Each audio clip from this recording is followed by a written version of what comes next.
Good Morning Business, le débat.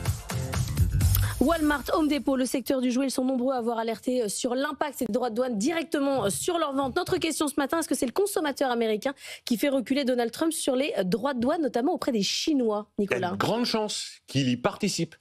Et souvenez-vous d'ailleurs, je crois que c'est il y a plus d'un mois, on avait dit mais probablement que les vraies résistances contre Donald Trump, qui pourraient le faire reculer, plier, viendront de l'intérieur des États-Unis. Le consommateur à cause des prix, le producteur à cause des coûts de production, et la réserve fédérale à cause de la politique monétaire. C'est marrant, la séquence réserve fédérale, on vient de la vivre, et là on vit une séquence consommateur. Et alors, ce qui est on a vécu les taux aussi, quelques semaines avant. Voilà, et alors, ce qui est fantastique, c'est que, oui, on aurait pu mettre effectivement le marché. On a un quatrième acteur, mais enfin qui n'est pas vraiment interne, mais enfin qui joue sur l'interne, puisque le taux long souverain de l'Amérique, ça compte. Et enfin les éléments de marché avec le dollar, bien sûr. Mais là, c'est hyper. Et en fait, Trump, il a besoin de concret. On nous raconte quand même que le 9 avril, quand il recule, c'est notamment en partie parce qu'il écoute Fox News et qu'il voit son pote Jamie Dimon qui explique que « Waouh, attention, doucement les basses, il ne faudrait pas aller trop loin, trop vite, trop fort ». Et là, c'est hyper concret. Il y avait qui ? Il y avait Douglas Macmillan de Walmart, Brian Cornell de Target et Edward Decker de Home Depot, les produits du jardin de la maison. On va dans le mur si on continue comme ça, Monsieur le Président, il n'y aura pas de jouets sous le sapin. Il y a 3 milliards de jouets qui sont vendus tous les ans aux États-Unis. Ils viennent quasiment tous de Chine. 4 mois de stock et après voilà, donc soit les prix vont vraiment monter, Monsieur le Président, soit dans quelques mois, nos rayons sont vides. Ah, c'est tellement concret tout d'un coup. Noël, c'est concret. Voilà, oui, effectivement, ils ont dit, le message a été de dire on va manquer Noël, Monsieur le Président. Et il y a le patron d'une enseigne de vêtements qui dit nuire à ceux qui ont voté pour vous n'est pas forcément la meilleure solution. Il y a un autre patron d'enseigne de jouets qui a dit mais pourquoi vous taxez les enfants ? Ah oui. Ce sont des phrases pratiquement aussi simples que on va être très gentil parce qu'ils vont être très gentils. Quand il parlait, Donald Trump, de sa relation avec les Chinois.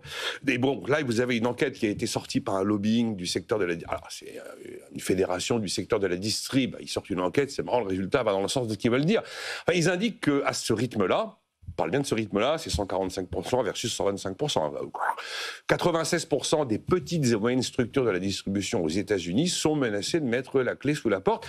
C'est quand même hyper concret, hyper rapide et hyper violent. Jean-Marc Daniel, Donald Trump, il permet de refaire de la théorie économique, alors par l'absurde, mais au moins on revient toujours aux bases. À la fin, c'est le consommateur qui gagne.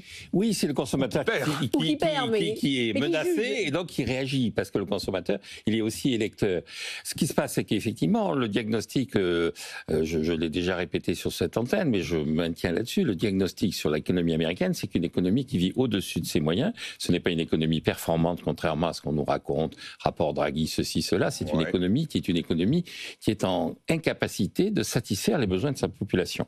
Et donc, par rapport à ce diagnostic, la réponse de Donald Trump, c'est il faut faire une politique qui corrige ça, c'est-à-dire qui, à un moment donné, in fine, finira par pénaliser le consommateur. C'est d'ailleurs ce que dit Scott Bessent, le secrétaire au Trésor. Il dit, écoutez, il faut retrouver le sens de l'épargne, il faut retrouver le sens de la mesure, il faut retrouver le sens d'une certaine forme de recul protestant par rapport à la consommation.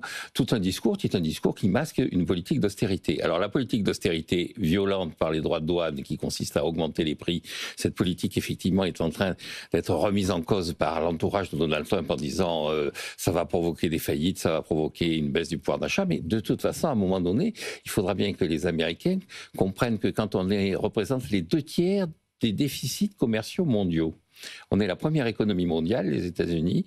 On est censé être à la frontière technologique. On est supposé représenter 1/4 de l'économie mondiale, mais on représente les 2/3 du déficit commercial mondial. C'est-à-dire que, concrètement, on est vraiment dans une économie qui est une économie qui, dans la fuite en avant. Alors, le consommateur, il va d'autant plus corriger l'attitude de Donald Trump, c'est que le grand bénéficiaire de ce déficit commercial, c'est l'électeur de Donald Trump. C'est-à-dire que Donald Trump, il a en face de lui des gens qui ont voté pour lui et qui vont chez Walmart. Et chez Walmart, il y a des produits chinois. C'est ce que dit l'économiste Nicolas Grégory-Mankiw. Il dit, l'électeur démocrate, il vit en euros. L'électeur républicain, il vit en yuan. Parce qu'il dit, moi, électeur démocrate, traditionnel, je bois du Chablis, j'ai une Audi, je suis habillé par Hugo Boss, et je passe, je passe mes vacances en Toscane. Mais ma secrétaire ou la personne qui passe l'aspirateur dans mon bureau, elle va chez Walmart où elle achète des biens courants qui sont des produits chinois. Et donc, cogner sur les Chinois en priorité, c'est cogner sur son électorat. On est à 1 an et demi des midterms, c'est déjà la campagne électorale. Il y a déjà au sein du Parti républicain des gens qui disent il faut surtout se démarquer de Donald Trump. Donc Donald Trump, eh bien, il va être obligé de corriger tout ça, sachant que le problème est toujours là. Les Américains continuent à vivre au-dessus de leurs moyens. Corriger ce qu'il a lui-même mis en place. Oui, absolument. Je suis d'accord avec tout ce qu'a dit Jean-Marc, sauf une chose. Quand il dit l'Amérique n'est pas performante, j'aimerais que la France soit aussi peu performante que l'Amérique aujourd'hui, par exemple.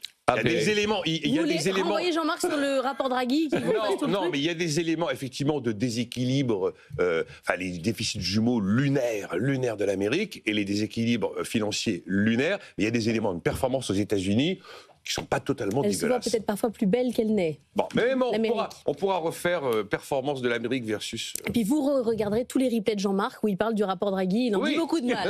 Voilà. Non, mais moi, c'est ça, écoutez, l'Amérique comme modèle, j'ai du mal à acheter l'idée que l'Europe est super excédentaire. Non, les Pays-Bas et l'Allemagne sont super excédentaires. Et l'Italie. Allez, on va partir. Et un peu l'Espagne. Bon, allez, et l'Espagne. Vous voulez qu'on fasse un deuxième sujet ?